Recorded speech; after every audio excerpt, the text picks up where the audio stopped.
So, well, I know it's going to be done, because if you have the nerve to use the pushing the boulder up the hill, knowing what Camus and the myth of Sisyphus was all about, you have got great bravery. But as somebody said to me on the way in this morning, thanks for providing such a wonderful view. And of course, it's not me, it was Jonas Salk and Lou Kahn. But if you actually do go and walk through, and I hope you will, you'll walk over a quotation of Jonas's that says, "Hope lies in dreams, in imagination, and in the courage of those who dare to turn dreams into reality."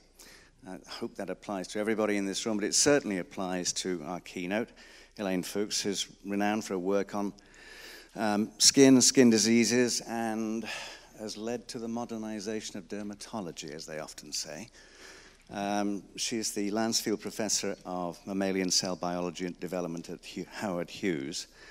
And you can find many of her awards in the bio. I won't mention all of them, except to mention in passing the National Medal of Science, which seems to me a rather significant award to have achieved. And I wanted to mention just one other thing, which is that in looking at the more recent papers this year, Pioneer Factors Govern Super Enhancer Dynamics in Stem Cell Plasticity and Lineage Choice, and so on, all the other ones. There's also a paper, 7 Actionable Strategies for Advancing Women in Science, Engineering, and Medicine, which I think is a wonderful thing to have done. And I want to introduce you with a quote that you gave to the commencement address back in 2000 at the University of Chicago, if I may read it. Mm-hmm. "I now balance the joy of discovery with the necessity of taking seriously ethical and educational concerns at the nexus of science and society today. Indeed, for a world of science to be a successful one, it must be a science of the world. It must be a science that embodies concern for the world of the next millennium. Your education has taught you to be morally and ethically responsible and to bring philosophical reflection into your chosen profession, your community, and your life as a whole," which I found very uplifting. Elaine Fuchs.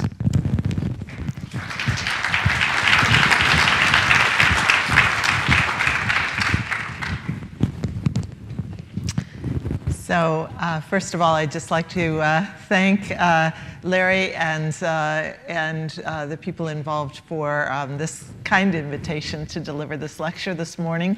And I'll go straight to the point and let you know about the various different aspects of stem cell biology that my laboratory works on. But before we do, I just wanted to put this all in perspective. And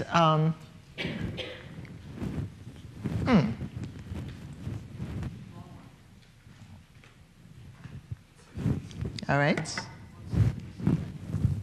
This one. Got it.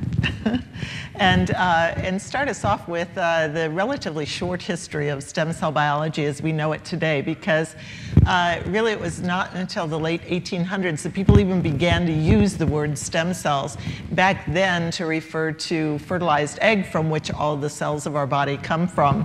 And it wasn't until the early 1900s when people even began to think that adult stem cells might exist in various different tissues and might be responsible for replenishing and repairing those tissues. And that really came from the work of Alexander Maximoff in his work on the bone marrow as a cytologist. And then it was not until another 60 years after that that people actually came up with experimental evidence that came from the pioneering work of Till and McCulloch, who did a very simple experiment of taking a laboratory mouse, irradiating its bone marrow, and then replacing it with individual cells from a healthy bone marrow until they were able to show that a single cell could reconstitute the entire hematopoietic system. And that really then established the existence of stem cells in adult tissues. It was then another 15 years after this work that stem cells were actually cultured in the laboratory. And that really came from my former mentor, Howard Green, who I was a graduate student at the time. I heard his lecture of taking a small piece of human skin, being able to transfer those cells in culture and passage them hundreds of times without their losing their ability to make tissue. I was absolutely fascinated by that, and I went to his laboratory to study. And so in the early days when my graduate students were studying epidermal stem cells, we were already using three-dimensional organotypic cultures to recreate, in this case, the epidermis, starting from scratch from these cultured cells.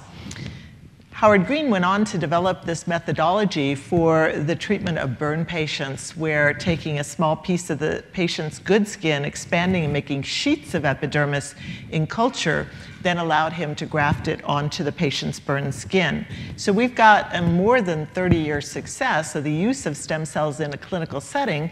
And what we've learned specifically from these studies is that the patients never showed signs of having skin cancers or any other deleterious skin abnormalities that might give us an indication that the cells had changed during that long-term passage. And I think that's an important point. Another important point is that although the epidermis looked perfectly normal in these engrafted patients, it turned out that these patients never showed signs of sweat, nor did they make hair follicles. That told us that either there are other sources of stem cells that exist within the skin responsible for these other various epithelial tissues, or alternatively, that some of the niche components, the interacting cells responsible for sustaining those tissues, was damaged in the course of the burn. And we now have evidence that both of those answers are correct. And so I just point out then that it was this technology, and really the breakthrough here was effectively the realization that epithelial cells rely upon other cell types for their interactions and for their sustenance, that actually made the major breakthrough for the culturing of epidermal cells. And this was adapted some 5 years later when Gail Martin and her coworkers utilized this method for culturing embryonic stem cells. And that really opened up the door for the field of stem cell research as we know it today. So in fact, this was really an early notion of the concept of a stem cell niche.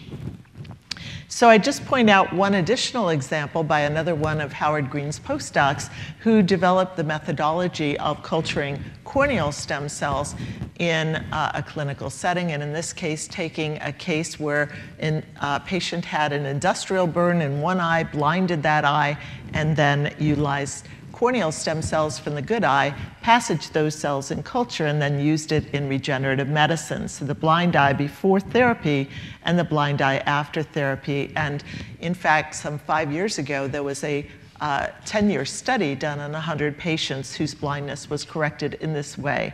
So for the epithelial stem cell field, we've got some long-standing successes of the use of stem cells in a clinical setting, and now with induced pluripotent stem cells, obviously, the door has been opened much further by many talented investigators. So I'm a basic scientist, and we study the basic principles of stem cells. And what we've learned over the years is that whether we're dealing with the hair follicle, the intestine, or the hematopoietic system, which are the three major systems for which stem cells and their niches have been described, that what we've learned is that stem cells typically reside in two distinct states within these niches, one more quiescent than the other. But when you look specifically at the niche, what you find is that the niche isn't quite the same from one to the other, and in fact, the niche can be subdivided into many niches. The prime stem cells in the case of the hair follicle are residing up next to a mesenchymal stimulus, the dermal papillae, which is an essential component of the niche. And that's true for all of these other situations as well. The niches that give rise to these two discrete states are somewhat different. So why should I study the hair follicle? Well, first of all, we began to realize after 10 years of studying human epidermal stem cells that we needed to go to a laboratory mouse to exploit the advantages of mouse genetics to learn more about stem cells.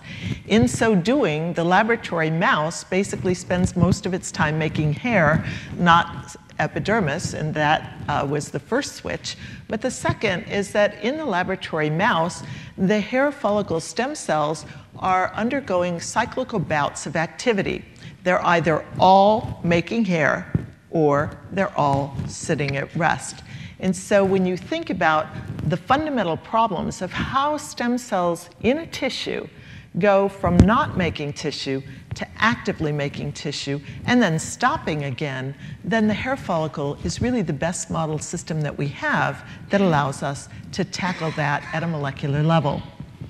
So a number of years back, we came up with a method for fluorescently tagging the cells that were infrequently cycling in a tissue, and that allowed us to identify this population of cells. Every single hair follicle has one, and then ask whether or not these infrequently dividing cells that exist within tissues, in this case the hair follicle, are in fact stem cells. So the experimental evidence that we came up with is to use fluorescence-activated cell sorting and then simply culture the cells, much as Howard Green cultured the cells for the epidermis, and then take a single colony derived from a single one of these cells and then engraft it onto a hairless mouse and demonstrate that in this case, the mice can make hair. They make tufts of hair, and they also make epidermis and sebaceous glands. And so this basically tells us that these cells do have the power of stem cell activity, and they have a lot of it. In addition, what we learned is that normally stem cells in homeostasis in the hair follicle just make hair. They don't make these other tissues.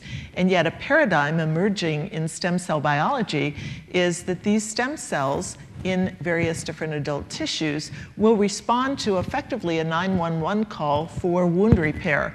Wherever there's a wound, then stem cells that have the capacity to differentiate into other lineages will do so, even though they normally do not do this in homeostasis. So what do these stem cells look like? Well, we can transcriptionally profile them. In fact, we can look at chromatin dynamics for these stem cells. We do everything now in vivo, taking cells directly from the fax machine and subjecting them to analysis. And what we learned from these studies is that there are a whole group of different transcription factors that are expressed by these stem cells. Some other stem cell markers like LGR5 are very highly expressed in the hair follicle stem cells. That's a marker of intestinal stem cells as well. And then integrins are virtually a universal feature of stem cells found in virtually all stem cells we know about. And those characteristics then are the case for the hair follicle. When we look at what types of signaling pathways are present in these cells, what we find is now it really becomes dependent upon the particular stem cell niche that one's talking about. In the hair follicle stem cells, in the quiescent state of the stem cell niche, Wnt signaling and sonic hedgehog signaling are very low, and BMP signaling and FGF18 signaling, which put the brakes on these stem cells, are very high. And then lineage determination is low under all of these cases. So what are the purposes of those transcription factors expressed in hair follicle stem cells? We use conditional targeting technology to knock out TCF3 and 4, LHX2, and SOX9. And in all of these cases, we learned that these transcription factors are essential for maintaining the stemness of the hair follicle. In addition, however, we found that TCF3 and 4 act to antagonize the effects of Wnt signaling, in this case beta-catenin. The conditional knockout of beta-catenin shows an arrest of stem cell activity to make hair. When you knock out TCF3 and 4, you get precocious hair development. In the case of LHX2, it's required for repressing sebaceous gland differentiation in the stem cells. When it's knocked out, the entire stem cell niche turns into a sebaceous gland. And for SOX9, it's required to suppress epidermal differentiation. When you knock it out, you end up getting an epidermal cyst. With regards to NFATs and IDS, they play a role downstream of BMP signaling. They jack up the factors that are important in quiescence and maintaining the quiescence of the stem cell niche. And NFIB is an important factor that is made by the hair follicle stem cells, but whose downstream targets talk to the melanocyte stem cells that are expressed in the same, that are present in the same stem cell niche, and together they have to be activated at the same time and place in order to transfer differentiating melanin pigment to the differentiating hair cells, which gives our hair pigment. So in learning about these various different transcription factors and what they do, two of my graduate students, Renee Adam and Hansel Yang, asked the simple question of whether or not, by looking at where all of these different transcription factors bind to chromatin, would there be some genes where all of these factors were bound to the chromatin involved in regulating those genes.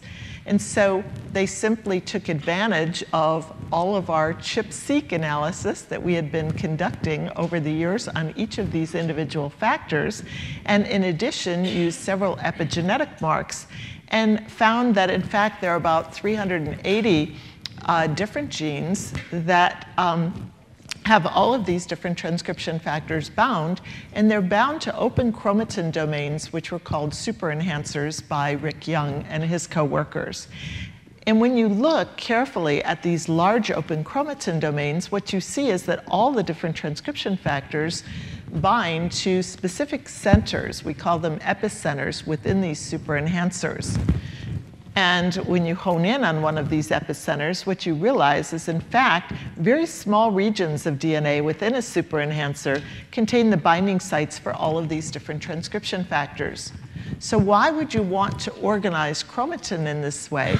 Well, it turns out that those 380 genes turn out to be all the genes that we knew about from our work and others' work with regards to what are the critical genes that are involved in stem cell regulation in the hair follicle.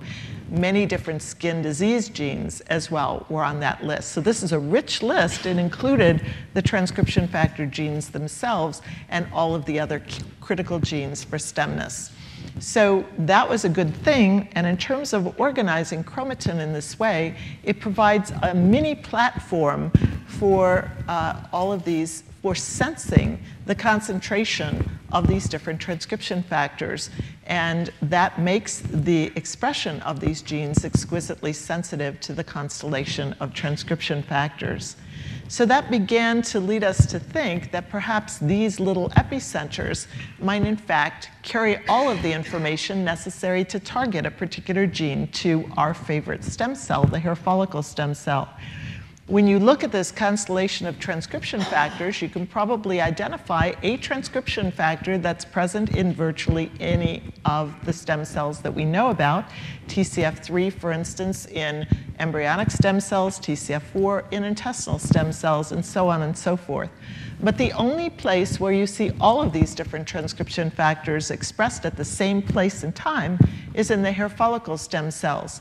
So do these epicenters serve to distinguish expression patterns in just the hair follicle stem cells? So in order to test that hypothesis, we simply cloned several of these different epicenters from different genes and engineered mice expressing GFP tags under the control of these epicenters. And here you can see the results, where there's exquisitely just one single layer of cells, the layer of stem cells that is expressing this particular gene. And when we look at developmental patterns, these genes are turned on at exactly the time at which the entire cohort of transcription factors appears. So I think this is going to really revolutionize how we engineer our favorite enhancers to be able to drive our favorite genes in various different stem cells. So now what happens when we take these stem cells out of their native niche and we put the cells into culture? In this case, I've already shown you the evidence that while they're being transferred in culture, they still retain their stemness. They're still able to make hair. But when we take those stem cells that are expressing those epicenter GFP constructs, what we find is that it's shut off in culture. If we graft them back on, it's turned back on again. So what that's telling us is that that there are niche signals that are conferring the information for that particular, those particular epicenters to be active. So what happens while the stem cells are in culture then? It suggests that in fact these transcription factors are down, and that turns out to be the case except for one of the transcription factors, SOX9, which is present at 50% of its normal levels. When SOX9 is reduced, stem cells lose their ability to grow in culture. When SOX9 is elevated, stem cells get back the cohort of transcription factors. So that tells us that SOX9 is acting as a pioneer factor in regards to controlling the expression of these genes. And one of the things that Ken Zaret and his coworkers have recently identified is that by looking in embryonic stem cells where SOX2, a different member of the family, is expressed, SOX2 with its ability, and the SOX proteins with their ability to bend DNA, may make them more accessible to binding to nucleosome-bound DNA, and thereby acting as, in effect, a pioneer factor. So we're currently investigating this in more detail. With regards to looking at the superenhancer chromatin landscape of cells while they're in culture, it's completely different, almost completely different. And so one can't really look at the genes that are expressed in culture or their chromatin landscape in vitro and hope to be able to learn something about what's going on in vivo unless you know what's going on in vivo and look at the difference. In fact, when we look at that difference, what we find is that now there's a whole new set of superenhancers and superenhancer-regulated genes, and SOX9, it appears, and we're studying this further now, appears to partner with the new transcription factors that are turned on while the cells are in culture, and those are transcription factors downstream of serum and growth factors and all the other goodies that we use in cell culture. And in fact, what we've been learning is that those new superenhancers and those new transcription factors are wound-induced transcription factors. So if we play the same game and simply take one of these epicenters from an in vitro gene, what we find is that when we put that into mice, the gene is off. When we wound the mouse, the gene turns on. So this is starting to allow us to learn something about how stem cells are behaving and how they're able to survive in the face of dramatically different microenvironments as a consequence of this plasticity with regards to chromatin landscaping.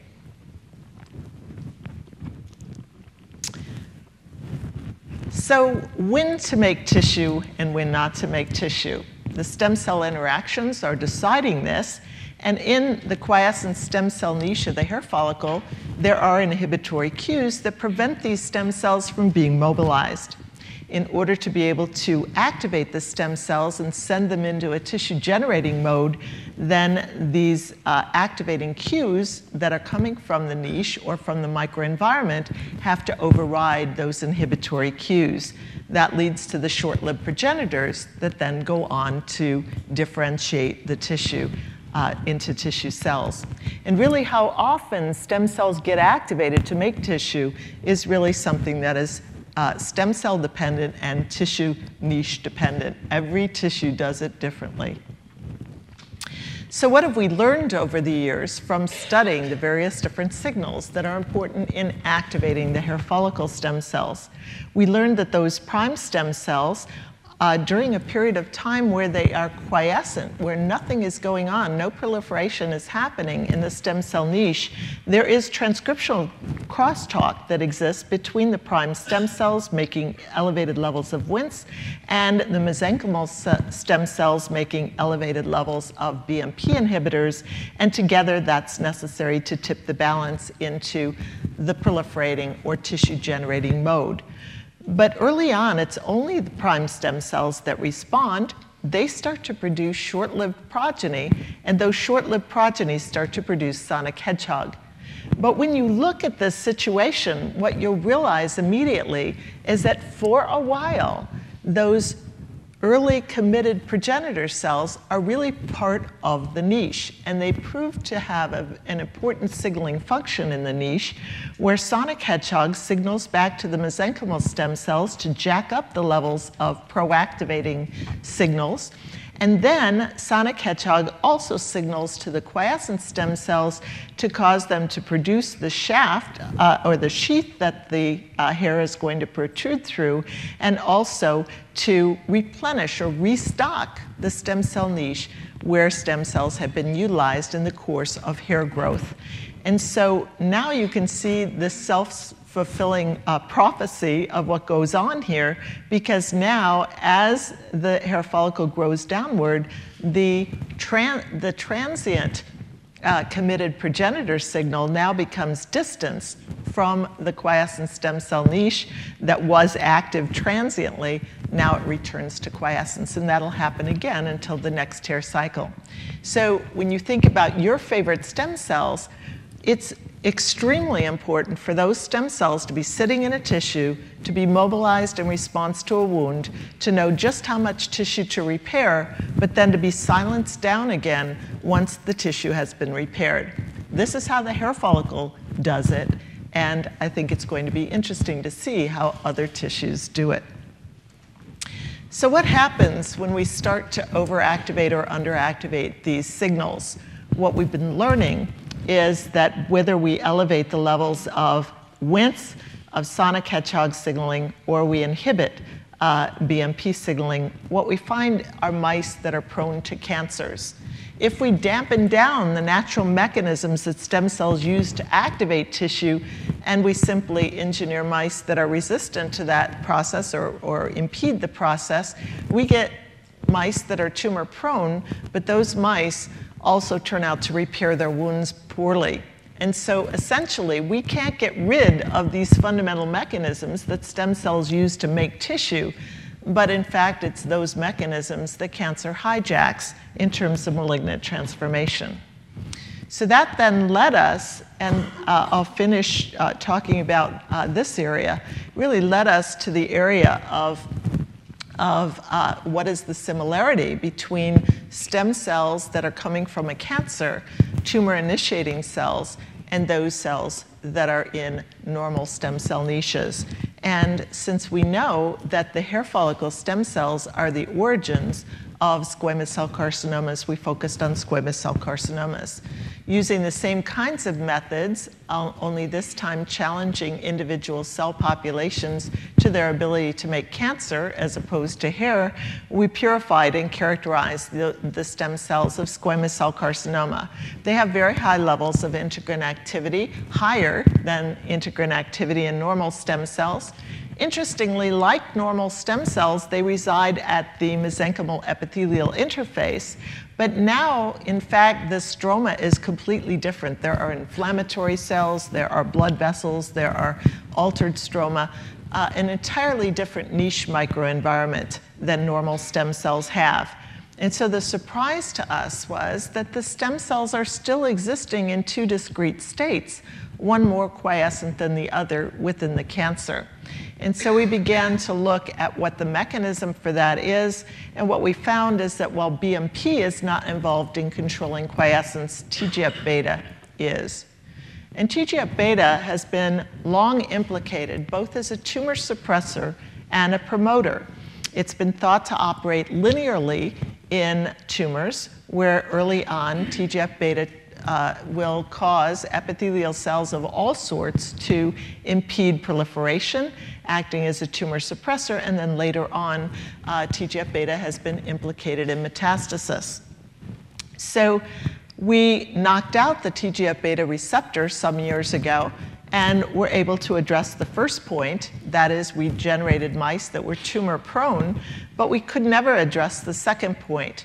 And so really, in order to be able to understand how TGF-beta is functioning, we needed to have a mechanism where we could study and manipulate TGF-beta action in the stem cells of the cancer in vivo.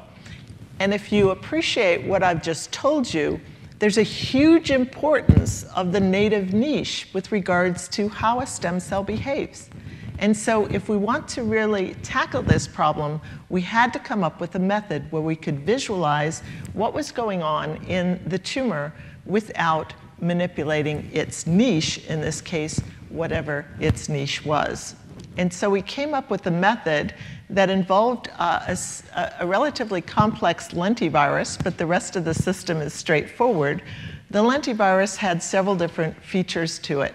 First, it carried with it a tetracycline-inducible transcriptional activator, and then it carried with it a very large gene that is driven by a TGF-beta responsive element driving a fluorescent cherry and then driving a tamoxifen-inducible Cree. And so effectively, what happened, and then we put a hairpin that we could knock down any gene that we wanted. And so we came up with a method some years ago that allowed us to simply inject the amniotic sac of a 9.5-day embryo with lentivirus, and realizing that the lentivirus only enters the very first cell layer it sees, which at that time is a single-layer surface epithelium. And in this case, the embryo that we used was an embryo that harbors the tetracycline-inducible Harvey-RAS mutant gene and a ROSA26YFP marker where we could lineage trace. And so the first thing we did was to use very low lentiviral titer. And basically what this is going to allow us is to say, how many tumors do we want on the surface of these animals? Because it's only the transduced cells that are ever going to be able to induce the RAS gene. So we only wanted a few tumors induced in the animals, and so we used low lentiviral titer. Now when we add doxycycline to the adult animal, now we can induce the tumor. And in fact, before we do that, we never see signs of TGF-beta signaling, because TGF-beta doesn't really play much of a role in adult skin. But it does in tumors, and it starts to be expressed in some of the tumor-initiating cells at the leading edge of the tumor. And so now what we can do is simply add tamoxifen whenever we want, and we can say, what are these cells that are responding to TGF-beta doing? And we can start to lineage trace. So let's take a look at some of the data. First of all, if we look at just where TGF-beta responsiveness is, it's only in some of the tumor-initiating cells at the tumor-stroma interface, not all. If you look at the cherry reporter now, you see that, again, it faithfully capitulates these clonal tumors expressed in some of the tumor-initiating cells, but not all of them. So now let's just take a look at how these TGF-beta responding cells at the tumor-stroma interface are behaving. What are they doing? So we lineage trace, and when we do that, we see that they're not growing in a very nice way. They're growing as very disconnected epithelial cells. And when we looked at the basement membrane surrounding the tumor, what we found was that in the regions where the TGF-beta responding cells are responding, those regions are breaking, those cells are breaking down the basement membrane and undergoing an epithelial mesenchymal transition. So what would happen if those cells weren't able to respond to TGF-beta? And so now we simply add one more set of alleles to our mice before we inject them, and that is to be able to remove the TGF-beta receptor when we activate with tamoxifen. So we're effectively now going to do the exact same experiment. The cells, wherever they are, that are receiving the TGF-beta signal are there. They're receiving it. We haven't manipulated the niche. Same niche, but now we're just saying, at the point at which we add tamoxifen to lineage trace, we're also going to just pluck out the TGF-beta receptor and ask what would happen if those cells can't respond to TGF-beta. And what happens is quite striking. These cells now grow as epithelial cells. They're nicely connected to one another, and their borders are smooth. They don't show signs of epithelial mesenchymal transition. Are they the reason why we have two populations of stem cells, one more quiescent than the other? The answer to that is yes. We can do those experiments, obviously. And where's the TGF-beta coming from? Turns out that it's coming from the perivasculature surrounding the blood vessels, and wherever the blood vessels, by three-dimensional imaging that I won't show you, come up next to the squamous cell carcinoma, those regions in the perivasculature show high levels of TGF-beta, and those are the cells that are undergoing, receiving the signal, becoming cherry positive and undergoing invasion. And so I thought at this point that we were finished because there's this stem cell hypothesis out there about cancer that says that the slow cycling cancer stem cells are under the radar of chemotherapy, and therefore they're the ones that escape chemotherapy. So is that in fact the case? So let's do the experiment. We started to treat these mice with cisplatin, which is the chemotherapy of choice for head and neck cancer and nasty squamous cell carcinoma. And in fact, what we see is that it is, the blue shows you dying cells. It is the areas that aren't receiving the TGF-beta signal that are dying, and the regions that are receiving the signal are somehow protected. So are these cells the ones that are surviving chemotherapy? We can then stop the chemotherapy treatment and ask, when the tumor regrows, what is it regrowing from? We do the lineage tracing. If in fact it's these cells, we're going to get green tumors, and that's what we see. So it is the TGF-beta responding slow cycling cells that are responding, that are refractory to cisplatin and basically growing back the tumor. So is it because they're slow cycling? Well, TGF-beta is also activating a signaling transcription factor cascade. So we looked at the gene profile of the TGF-beta responding versus non-responding stem cells. And there are some differences, and what struck us is that all the genes in red here involved in the glutathione response pathway turn out to be the cells that turn out to be upregulated in the TGF-beta responding cells. And glutathione is actually the mechanism that normal healthy cells use to get rid of nasty stuff like cisplatin. It's also what cells use to get rid of reactive oxygen species in response to radiotherapy. And so we couldn't ignore this pathway as being potentially involved in the process. And so effectively what we did was to start dissecting out the mechanisms. And what we found was that actually it's an indirect mechanism that TGF-beta uses. TGF-beta activates directly P21. P21 interacts with NRF2, and NRF2 is a master regulator of the glutathione metabolism genes. And so you can say, well, it's one thing to identify these interactions in your cancer or in your favorite stem cell, but it's another to say, is it important? And so we take advantage of the last bell and whistle on this retroviral, or on this lentiviral construct. We knock out P21, knock out NRF2, or overexpress KEAP1, which is a destabilizer of NRF2 signaling. And what we find is that the stem cells in the cancer are still slow cycling. So it appears that in this particular treatment, it's not their slow cycling capability that basically renders them refractory to cisplatin, but now these cells become drug sensitive. And so we've now developed basically methods to go on and look at this. And for those of you who deal with this kind of thing, you'll probably be aware that NRF2 is actually in broccoli, and that's supposed to be good for us. And in fact, you can buy it in health food stores to pop a few NRF2 tablets. But it turns out like well, that's good for you while you're healthy. It's not so good for you while you have cancer.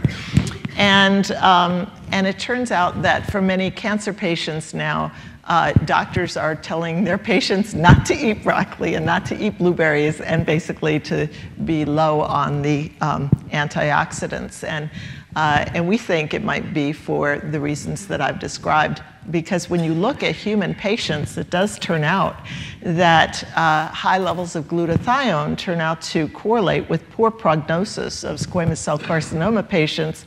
And we've gone on to look at some of the other aspects of this pathway in human cells. We've also devised a method where we can screen now for a variety of different anti-cancer drugs, where we made isogenic pairs of TGF-beta responding or TGF-beta non-responding cells. So in the same dish, we basically can just take a dish and then treat it with TGF-beta, and just the TGF-beta responding cells with the receptor can end up expressing TGF-beta and the other ones don't. And we can then look at P21. P21 is only in the cells that can respond to TGF-beta. And we can look at NRF2. It's only in the cells that respond to TGF-beta. And you can then look at cisplatin treatment, and only those cells that respond to TGF-beta survive the cisplatin. The rest of them round up in the culture dish. You can look at gamma-2AX for DNA damage. Again, only the cells that respond to TGF-beta are resistant. And you can look at apoptosis, and you can look at basically the cisplatin DNA adduct to look at the fact that it is the TGF-beta responding cells that are resistant. So we're now utilizing this method to go back and say, well, what about antimitotic drugs for the treatment of cancer? Maybe we're going to find that TGF-beta is still the culprit in terms of those cells being resistant, but maybe now it's because the cells are slow cycling as a consequence of TGF-beta. And effectively, what I've told you is that TGF-beta is, whoops, I just turned myself off, is that TGF-beta is, and in fact, tumor progression is essentially, in these early stages, being dictated by the microenvironment of the tumor. I haven't said anything about genetics with regards to genetic alterations that are obviously taking place in the cancer, but they're taking place later.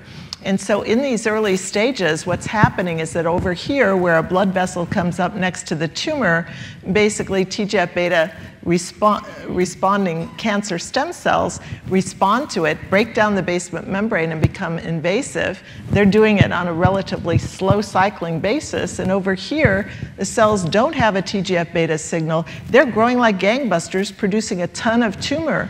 But basically, they're the ones that are going to be hit by cisplatin. And so you've got these two things happening. Maybe the cells that are growing like gangbusters are going to be prone to more mutations, which is going to change the ballgame.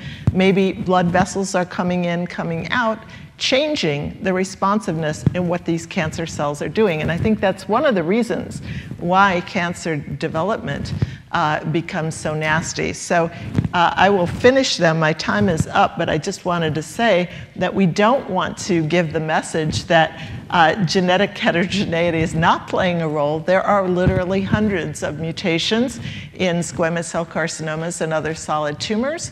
Again, we like to come up with methods that we can use to be able to screen for which ones are drivers in cancer and which ones are bystanders. And we've come up with several screens, staying with mice and not switching to worms or flies, but basically taking advantage of large-scale genetic screens.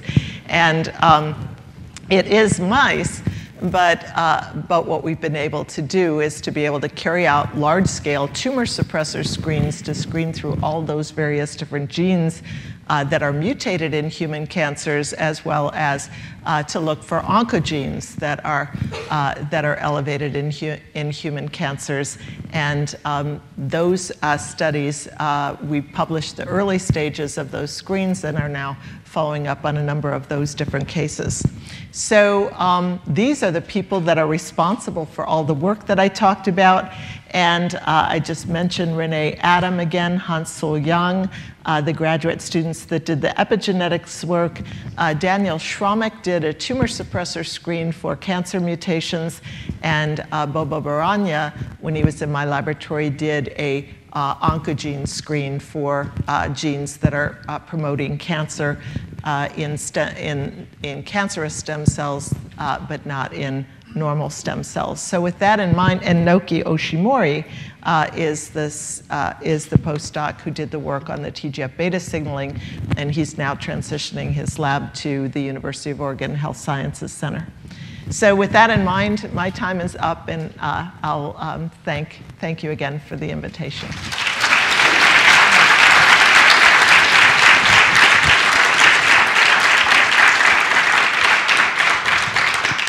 So we are directly behind. So, Larry, are you going to start assembling your panel at this point?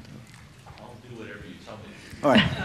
If you start assembling your panel, Kent will come down and mic you, and in the interim, we'll be able to take a couple of questions for Elaine.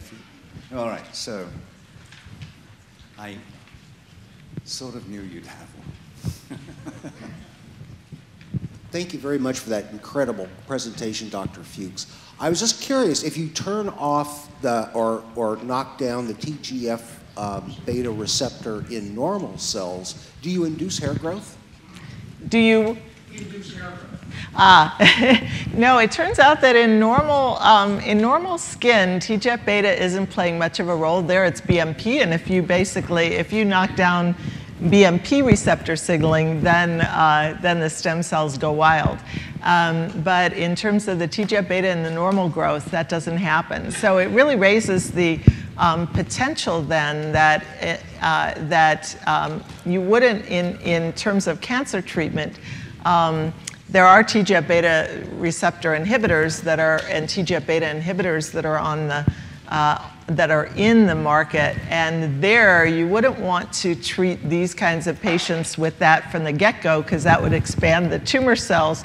But in terms of treating with cisplatin and then treating with the TGF-beta inhibitor to mobilize those stem cells that are remaining and then going in with cisplatin again, those kinds of therapies are things that my colleagues at Sloan Kettering are working with us on to really try to take that to the clinical level. Yeah. Thank you so much for that excellent presentation. Some of the things you presented are very disruptive to a practicing plastic surgeon. And that microenvironment is very interesting because I've noted over 40 years of practice, if we use hypertonic saline to the little vessels that are from skin damage around the nose, that some of that skin damage reverses itself and doesn't move on to a cancer. And so the factors that you talked about, the microenvironment and the vessels, actually inducing the cancer rather than the genetics is phenomenally interesting. Well, it's not quite inducing the cancer because these mice have a dramatic RAS, overactivation of RAS that's inducing tumor development. But what it does say is that at some point along tumorigenesis, TGF-beta signaling becomes a very important part of what the cancer stem cells do, and fortunately, doesn't appear to be an important part of what the normal stem cells do. And so I think it's those kinds of differences that exist in cancers that start to really allow us to think about the use of selective therapies that might actually have a role at some point in time. But we don't think that in terms of the normal response, we do think that TGF-beta is induced, but in the normal situation on its own is not going to do anything at that point in time. So without having these other mutations. All right, so another round of applause for Elaine, please.